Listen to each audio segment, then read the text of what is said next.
Hi, I'm Susan Keefe from Rhubarb and Cod, and today I'm making Tira cafetiere pasta salad. For those of you who are unacquainted with the charms of Tira cafetiere, allow me to introduce you. Tira cafetiere belongs to a family of Greek dishes called mezes, which are small plates that are often served while socializing.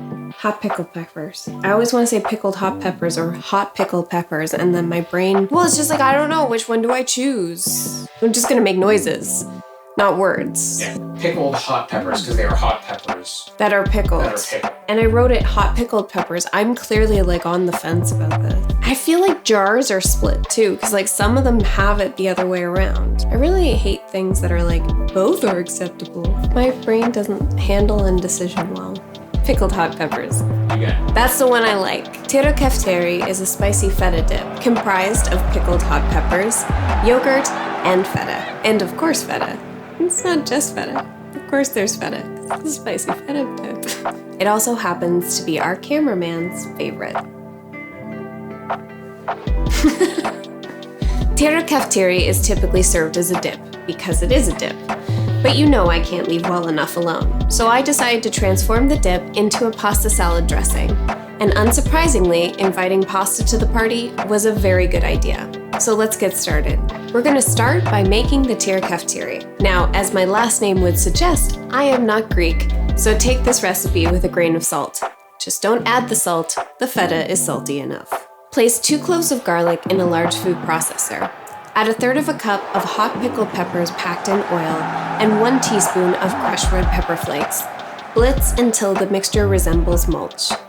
Crumble in 200 grams of feta cheese.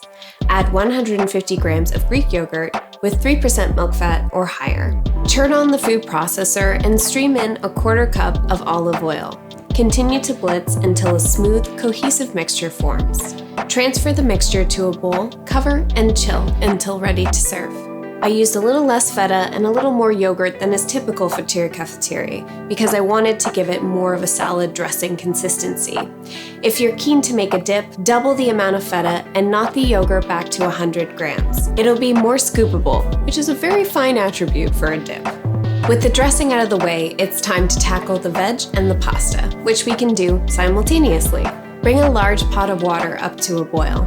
Add 500 grams of your favorite short pasta shape. I used Fiorelli. Cook the pasta according to the package's directions. While the pasta is cooking, take half a red onion and cut it in half. Slice thinly and set aside. Next, chop 3 mini cucumbers and set them aside as well. And finally, have 255 grams of cherry tomatoes. Your pasta should be done by now. Generally with pasta salads, it's crucial that your pasta be al dente. Undercooked chilled pasta can be quite tough, and mushy pasta can be difficult to toss and, gross. So it pays to pay attention, set many timers, and stay on top of it. When the pasta is done, drain and rinse the pasta under cold water. Transfer to a large bowl and pour the Tira cafetiere over top. Toss to coat. Taste and season with salt, if necessary. It's up to you. The cold tends to mute flavors, so as a general rule, you should season your chilled dishes a little more aggressively. Add the red onion, cucumber, and tomatoes to the bowl. Next, add 1/3 cup of Kalamata olives, 1/3 cup of pickled hot peppers, and 150 grams of coarsely crushed pita chips. Fold the veggies into the pasta before transferring the salad to a serving platter. Garnish the salad with pea shoots, lemon wedges, and fresh mint, and serve. If you're planning on making this salad ahead of time, hold off on garnishing it until you're ready to serve.